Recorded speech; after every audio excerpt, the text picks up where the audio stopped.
Assalamualaikum warahmatullahi wabarakatuh. Perkenalkan, nama saya Tasya Pramudita dari kelas 02 TE D4.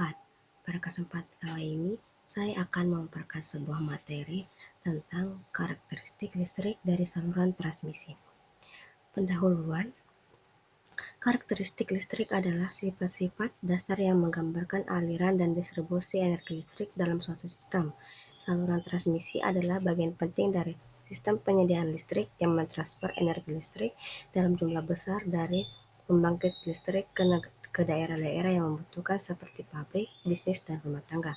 Saat energi listrik bergerak melalui saluran transmisi, berbagai karakteristik listrik memainkan peran kunci dalam menjaga keandalan dan efisiensi sistem.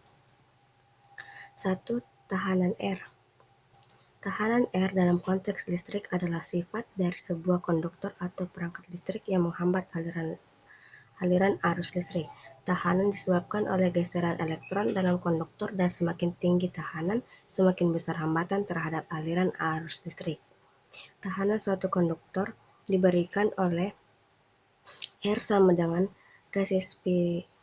resistivitas panjang kawat per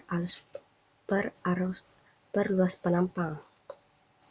Karena pada umumnya kawat-kawat penghantar terdiri dari kawat pilin, maka sebagai faktor koreksi untuk mempertimbangkan separuh dari pilin tersebut, panjang kawat dikalikan 1,08. 2% faktor koreksi, tahanan kawat berubah oleh temperatur dalam batas temperatur 100 derajat Celcius sampai 1000 derajat Celcius. Maka untuk kawat tembaga dan aluminium berlaku persamaan. Tahanan pada temperatur 2 sama dengan tahanan pada temperatur 1 dalam kurung 1 ditambah delta dalam kurung tahanan dalam temperatur 2 dikurang tahanan pada temperatur 1. Nilai koefisien suhu juga tidak konstan dan terdiri dari suhu awal. Koefisien suhu ini pada suhu T1 adalah koefisien suhu resistansi pada 0 derajat Celcius per 1 ditambah koefisien suhu pada derajat Celcius pada temperatur 1. Tabel 1 yaitu harga-harga T0 derajat Celcius dan untuk bahan konduktor standar. Tabel 2 resistivitas dari bahan konduktor standar untuk berbagai temperatur. Bahan arus searah yang diperoleh dari perhitungan di atas harus dikalikan dengan faktor 1,0 untuk konduktor padat, 1,01 untuk konduktor pilin yang terdiri dari 2 lapis atau standar, 1,02 untuk konduktor pilin yang lebih dari 2 lapis. Contoh, kami ada salah satu contoh soal yaitu sebagai berikut. Kemudian 2, induktansi L. Dalam penurunan rumus untuk induktansi dan reaktansi induksi dari suatu konduktor biasanya diabaikan dua faktor yaitu efek kulit dan efek sekitar. Efek kulit ialah gejala pada arus bolak-balik bahwa kerapatan arus dalam penampang konduktor tersebut makin besar ke arah permukaan kawat, tetapi jika hanya meninjau frekuensi kerja 10 Hz, maka pengaruh skin efek sangat kecil dan dapat diabaikan. Efek sekitar ialah pengaruh dari kawat lain yang berada di samping kawat pertama yang ditinjau sehingga distribusi flux tidak simetris lagi bila radius konduktor kecil terhadap jarak atau antara keduanya, maka efek sekitar dapat diabaikan. Tiap konduktor bila mana dilalui aliran listrik maka membentuk suatu medan magnet yang terdiri atas lingkaran konsentrik dengan konduktor sebagai titik tengah dan terletak pada bidang tegak lurus pada panjang konduktor. Sebagian medan terletak di dalam konduktor dan sebagian lainnya di luar konduktor. Umpamakan radius penampang konduktor sebesar R dan arus listrik yang mengalir sebesar 1 ampere. Dengan menganggap distribusi medan di dalam konduktor berbentuk rata, intensitas medan pada tempat tempat dikali dari pusat konduktor adalah, ini adalah rumusnya, selanjutnya berlaku pada Bx sama dengan mikroohm mikrohaic X. Dengan demikian, maka fluks yang melewati dinding suatu tabung silindris dengan tebal dx dan panjang 1 meter menjadi, fluks ini mengait hanya dengan arus yang terletak di dalam lingkaran dengan radius X, yaitu dengan X2 per R2 I, sehingga kaitan fluks sama dengan berikut. Kaitan fluks seluruhnya mulai dari pusat lingkaran hingga tepi konduktor menjadi kaitan fluks total. Kini perlu diperhatikan fluks luar, yaitu yang terletak di luar konduktor. Yang akan diperhatikan hanyalah fluks yang terletak di antara kedua konduktor, karena yang lebihnya merupakan fluks gabungan yang tidak berpengaruh pada induksi sendiri. Kuat medan disebabkan suatu konduktor pada jarak X mulai dari pusat konduktor. Fluks yang melewati dinding suatu tabung silindris dengan tebal dx dan panjang 1 meter menjadi berikut. Kaitan fluks total di luar konduktor, kaitan fluks keseluruhan yaitu dari dalam maupun luar konduktor. Dengan demikian, maka kaitan fluks dari kedua konduktor menjadi sebagai berikut. Dan kaitan fluks total dari kedua konduktor persatuan harus menjadi seperti berikut. Kemudian di sini ada gambar induktansi saluran udara 3 faz. Yang pertama ada segitiga sama sisi, dan kedua segitiga sisi tidak sama. Kiranya jelas bahwa induktansi suatu aliran listrik tergantung dari jarak antara konduktor lebih besar. Jarak lebih besar pula induktansi.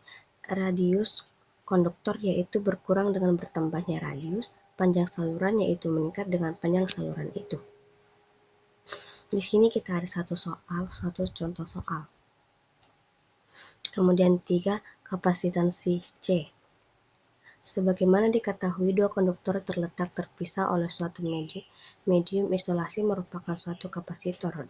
Dalam hal saluran udara, maka dua konduktor merupakan dua plat sebuah kapasitor yang dipisah oleh udara. Kapasitas ini terbagi rata sepanjang saluran udara dan dapat dianggap sebagai suatu deretan sejumlah kapasitor sepanjang saluran pada gambar 3.1, bila mana pada saluran udara itu dipasangkan suatu tegangan bolak-balik, akan mengalir suatu arus kapasitansi sebagaimana terlihat pada gambar 3.1. Sekalipun saluran tidak diberikan beban, maka itu dinamakan arus kapasitansi dan besarnya tergantung dari tegangan, kapasitansi, saluran, dan frekuensi.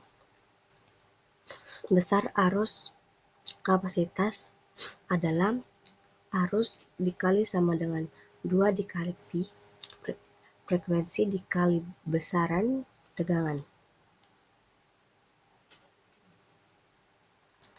Gambar titik 1 yang dimaksud adalah pada gambar tersebut, A tersebar sepanjang saluran, B berpusat pada suatu tempat.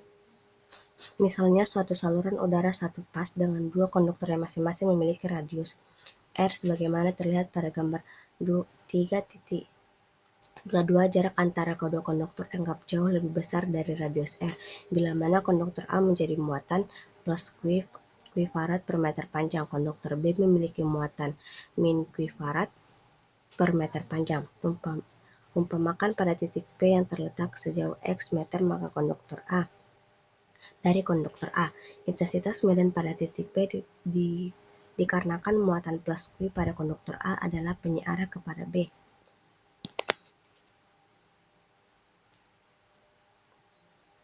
Perbedaan potensi antar dua konduktor adalah sama dengan kerja yang dilakukan untuk memindai muatan satu kolom dari satu konduktor ke konduktor yang lain, melainkan gaya elektrostatik. Dengan demikian, maka perbedaan potensi antara konduktor A dan konduktor B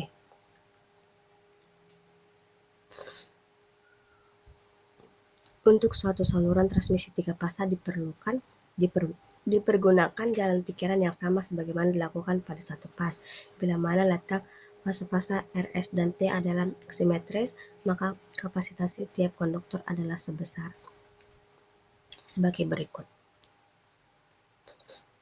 Bila mana konfigurasi setelah ketiga fase tidak simetris, maka besaran diganti dengan D1, D2, D3 pangkat 1/3. Dengan memperhatikan rumus-rumus di atas, maka dilihat bahwa kapasitansi menjadi lebih besar dengan panjang saluran, menjadi lebih besar dengan radius, menjadi lebih kecil dengan jarak. Contoh soal yaitu terdapat sebuah kapasitor berkapasitansi 0,8 mikrofarad yang dibebani oleh baterai berkapasitas 20 volt. Jadi berapa banyak muatan yang disimpan di kapasitor? Jawabannya yaitu diketahui kapasitor sama dengan 0,8 mikrofarad sama dengan 8 dikali 10 kurang 7 F. Tegangan sama dengan 20 volt. Ditanyakan berapakah nilai Q-nya? Penyelesaiannya yaitu C sama dengan Q per tegangan. 8 dikali 10 kurang 7 dikali 20 1 sama dengan 1,6 dikali 10 dikurang 5 kolom. Jadi jawabannya adalah 1,6 dikali 10,5 kolom. Jadi itu saja yang dapat saya sampaikan. Sebagai kesimpulan yaitu tahanan, induktasi, dan kapasitansi adalah bagian terpenting dalam pemahaman tentang sikap listrik dalam pengaturan dan perilaku aliran arus listrik, serta menyediakan alat untuk mengubah dan mengendalikan energi dalam bentuk berbeda. Pemahaman tentang tahanan, induktasi, dan kapasitansi sangat penting dalam desain, analisis, dan pemeliharaan sirkuit elektronik dan listrik. Baiklah, itu saja yang dapat saya sampaikan. Lebih dan kurangnya mohon dimaafkan. Wassalamualaikum warahmatullahi wabarakatuh.